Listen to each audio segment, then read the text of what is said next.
পুরুষোত্তম মাসের অন্তিম দিন রাধারানীর বাড়িতে এত এত ভক্তদের ভিড় যা কখনো অনুমান করা যায় না। আপনারাও দর্শন করে আনন্দ লাভ করুন। তো আমরা যেহেতু পাহাড় থেকে নামছি সেই কারণে রাস্তাতে দেখুন কতটা ঢালান আছে।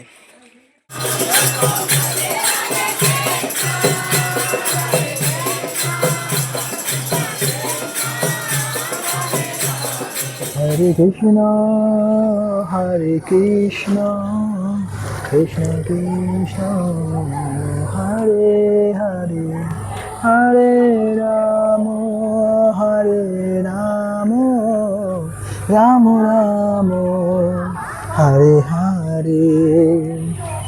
হরে কৃষ্ণ, রাধে রাধে। তো প্রিয় ভক্ত, আপনাদের সকলকে পুরুষোত্তম মাসের অন্তিম দিনের শুভেচ্ছা জানাই। আজ আমরা পুরুষোত্তম মাসের অন্তিম দিনে এসে দাঁড়িয়েছি। আমরা এক মাস জুড়ে যে ব্রত করেছি ভগবানের সন্তুষ্টি বিধানের জন্য, সেই ব্রতের আজ পরিসমাপ্তির দিন। তো প্রিয় ভক্ত, আজকের এই পূর্ণ পবিত্র তিথিতে আসুন আমরা শ্রীধাম বৃন্দাবন দর্শন করি, বিশেষ করে রাধা মাধবের অপ্রাকৃত লীলাকথা শ্রবণ করি। মনটা খুবই খারাপ, কারণ এক মাস ধরে আমরা যেভাবে ব্রত করেছি ভগবানের সন্তুষ্টি বিধানের জন্য, সেই ব্রত আর আমরা করতে পারবো না। তো সেই কারণে আবার 3 বছর পর আমরা পুরুষোত্তম মাস ফিরে পাবো। আমরা তখনও ভগবানের কাছে প্রার্থনা করি যাতে আমরা সেই মাসটি পালন করতে পারি। তো আমরা সবসময় পুরুষোত্তম মাসের উদ্দেশ্য হচ্ছে ভগবানের সেবায়, ভগবানের ভক্তের সেবায়, বৈষ্ণবদের সেবায় আরও ভালো করে বেশি করে যাতে যুক্ত থাকতে পারি, এটাই হচ্ছে পুরুষোত্তম মাসের প্রধান উদ্দেশ্য। তো প্রিয় ভক্ত, বিশেষ করে শ্রী শ্রীমৎ জয়প্রকাশ স্বামী গুরু মহারাজের খুবই শরীর খারাপ হয়েছে, সেটি আমরা জানতে পেরেছি। তো আপনারা চেষ্টা করবেন এই পুরুষোত্তম মাসের যে পুণ্য ফল মহারাজের উদ্দেশ্যে নিবেদন করতে, তাহলে মহারাজ সুস্থ হলে আরও সকলকেই তিনি উদ্ধার করতে পারবেন। তো সেই কারণে মহারাজের জন্য আপনারা সকলেই প্রার্থনা করবেন। তো আসুন আজ আমরা বৃন্দাবন ধাম দর্শন করি রাধা মাধবের অপ্রাকৃত লীলাকথা শ্রবণ করার মাধ্যমে। হরে বল, জয় জয় শ্রী রাধে শ্যাম। 2 বছর আগে আমরা যখন প্রথমবার বৈষ্ণব ধামে গিয়েছিলাম, তখন রাধারানীর অশেষ কৃপায় আমরা রাধারানীর বাড়ির চৌকাঠে শয়ন করার সুযোগ পেয়েছিলাম। তো আজ আমরা যেহেতু আবারও শ্রীমতী রাধারানীর গ্রামে আছি, ওনার বাড়ি যাচ্ছি, আমরা মান মন্দির থেকে ওনার বাড়ি যাচ্ছি। তো আসুন আমরা শ্রীমতী রাধারানীর অপ্রাকৃত মহিমাকথা শ্রবণ করি, যা শ্রবণ করলে শ্যামসুন্দরও আমাদের প্রতি আকর্ষিত হবেন। কারণ যেখানে রাধারানীর কথা হয় সেখানে সেই কথা শ্রবণ করবার জন্য শ্যামসুন্দরও এসে উপস্থিত হন। একদিন বর্ষণ আর আকাশ ছিল নির্মল, চারদিকে ফুলের সুবাস, পাখিদের কুঞ্জন এবং শীতল বাতাসে মুখরিত ছিল সমগ্র ব্রজভূমি। শ্রীমতী রাধারানী তার অন্তরঙ্গ সখী ললিতা ও বিশাখা ও অন্যান্য সখীদের নিয়ে একটি কুঞ্জে ফুল তুলছিলেন। সেই ফুল দিয়ে তারা সূর্যদেবের পূজার জন্য মালা গাঁথছিলেন। এদিকে নন্দগ্রাম থেকে শ্রীকৃষ্ণ, শ্রীরাম, সুবল ও অন্যান্য গোপালকদের নিয়ে সেই পথেই আসছিলেন। দূর থেকে রাধারানী ও সখীদের দেখে কৃষ্ণের মনে এক মধুর কৌতুক জাগ্রত হলো। তিনি সখাদের বললেন, চলো আজ একটু মজা করা যাক। কৃষ্ণ সামনে গিয়ে দাঁড়িয়ে বললেন, এই বনের সমস্ত ফুল নন্দরাজের অধীনে, তোমরা অনুমতি ছাড়া ফুল কেন তুলছ? ললিতা সখী সঙ্গে সঙ্গে বললেন, কানাই, তুমি আবার কবে থেকে এই বনের রক্ষক হলে? আমরা তো ছোটবেলা থেকে এখানে ফুল তুলছি। কৃষ্ণ হেসে বললেন, আজ থেকে আমি এই বনের কর আদায়কারী। এখানে ফুল তুলতে হলে কর দিতে হবে। সখীরা হাসিতে ফেটে পড়লেন। রাধারানীও মৃদু হেসে বললেন, আমাদের কাছে তোমাকে দেওয়ার মতো কোনো কর নেই। কৃষ্ণ উত্তর দিলেন, তাহলে ফুলগুলো জমা দাও। এই বলে কৃষ্ণ ও তার সখারা মজার ছলে ফুলের ঝুড়ি জোর করে আটকাবার চেষ্টা করলেন। শুরু হয়ে গেল এক অপূর্ব হাস্যরসপূর্ণ লীলা। সখীরা কৃষ্ণকে নানা কথা শুনিয়ে হাসতে লাগলেন, আর কৃষ্ণ একের পর এক কৌতুক করে সকলকে আনন্দে দিতে লাগলেন। শেষে কৃষ্ণ রাধারানীর দিকে তাকিয়ে বললেন, ঠিক আছে, কর নেব না, কিন্তু একটি শর্ত আছে। রাধারানী জিজ্ঞাসা করলেন, কী শর্ত? কৃষ্ণ বললেন, তুমি নিজে হাতে একটি মালা গেঁথে আমাকে পরিয়ে দেবে। সখীরা তখন মৃদু হাসিতে মুখ ঢাকলেন। রাধারানী লজ্জায় মাথা নিচু করলেন। কিছুক্ষণ পর তিনি ফুল দিয়ে একটি সুন্দর মালা গেঁথে কৃষ্ণকে পরিয়ে দিলেন। কৃষ্ণ সেই মালা পেয়ে এত আনন্দিত হলেন যে তার মুখমণ্ডল আনন্দে উজ্জ্বল হয়ে উঠল। এই লীলার মাধ্যমে শ্যামসুন্দর কৃষ্ণ দেখিয়েছিলেন তিনি কতটা ভক্তের প্রেম লাভ করবার জন্য ব্যাকুল হয়ে থাকেন। সমগ্র জগতের অধিপতি হয়েও তিনি ভক্তের একটি ভালোবাসার উপহারের জন্য অপেক্ষা করেন। রাধারানীর নির্মল প্রেমী কৃষ্ণকে সর্বাধিক আনন্দ দেয়।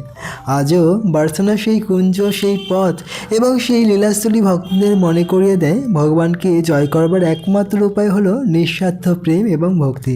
রাধারানীর কৃপা যেখানে, কৃষ্ণের কৃপাও সেখানে।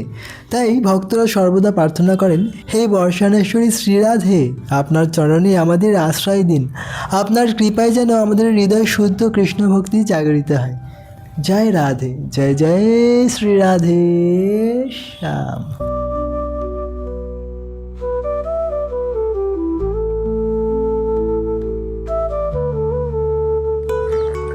শ্রীধাম বার্সেলোনাতে শ্রীমতী রাধারানী লাডলিজি তিনি এতটাই কৃপাময়ী যে সকলকে নিজের চরণে আশ্রয় দেন।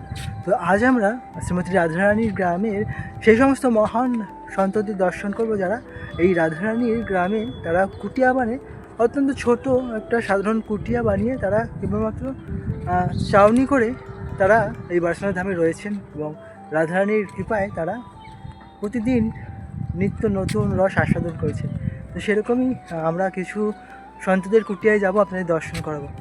তো আপনারা চিন্তা করতে পারবেন না এই সাধু সন্তরা কীভাবে এই স্থানে রয়েছে, কেবলমাত্র রাধারানীর আশ্রয়ে, রাধারানীর কৃপাতেই সেটা সম্ভব। তো প্রিয় ভক্ত, আপনারা আমাদের সঙ্গে থেকে সেই মহান সাধু সন্তদের দিব্য কুটিয়া দর্শন করুন। যেই ব্রহ্মচল পর্বতের উপরে যেরকম অবস্থিত, সেরকম গ্রহর বন রয়েছে। সেই গ্রহর বনের ভিতরেও অনেক সাধু সন্তরা অবস্থান করেন। সেই সমস্ত স্থান আমরা দর্শন করাবো এই ভিডিওর মাধ্যমে। চলুন এখন আমরা চলে যাব গেহর বনে। সেই গেহর বনে সুন্দর দৃশ্য দর্শন করে আমরা এই ব্রহ্মাচল পর্বতের উপরেই অনেক সাধু সন্ত মহাত্মা রয়েছেন, তাদের যে কুটিয়া, তাদের আমরা সরাসরি দর্শন করাবো না, তাদের যে কুটিয়া তা আমরা অবশ্যই আপনাদের দর্শন করাবো। রাধে রাধে। অবশ্যই কমেন্টে রাধে রাধে লিখতে ভুলবেন না। রাধা বলো সঙ্গে চলো, হরি বল। তো এই সামনেই একটা কুটিয়া রয়েছে, আমরা প্রথমে সেটা দর্শন করি। এখন এটা হচ্ছে বার্সেলোনা ধাম।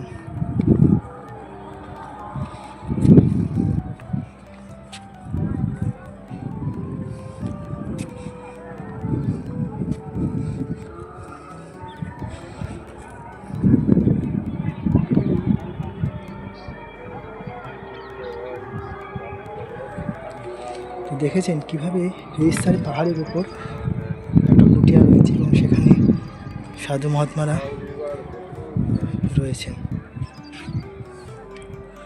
আমরা কল্পনা করতে পারি না এরকম স্থানে কুটিয়া করে কিভাবে মহাত্মারা থাকতে পারে, তা আমরা কল্পনার অতীত।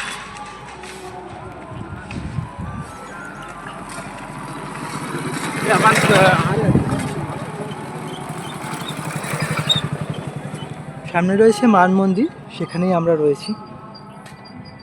সেখানে আপনারা এসে থাকতে পারেন এবং সাধুসঙ্গ করতে পারেন। রাধে রাধে। পুরুষোত্তম মাসকে কেন্দ্র করে অসংখ্য ভক্তরা শ্রীমতী রাধারানীর বাড়িতে এসেছেন রাধারানীকে দর্শন করবার জন্য, রাধারানীকে প্রদীপ নিবেদন করার জন্য। কারণ একটা প্রদীপ যদি এই পুরুষোত্তম মাসে কেউ নিবেদন করেন তাহলে রাধা মাধব তার কাছে ঋণী হয়ে যায়। সেই কারণে ভক্তেরা এবং ব্রজবাসীরাও তারাও প্রদীপ নিবেদন করছেন রাধা মাধবকে। এবং আপনারা অবশ্যই আজকে সম্ভব হলে রাধা মাধবকে বা গৌরনিতাইকে প্রদীপ নিবেদন করে সেই সৌভাগ্যের অংশ হয়ে জীবন ধন্য করুন।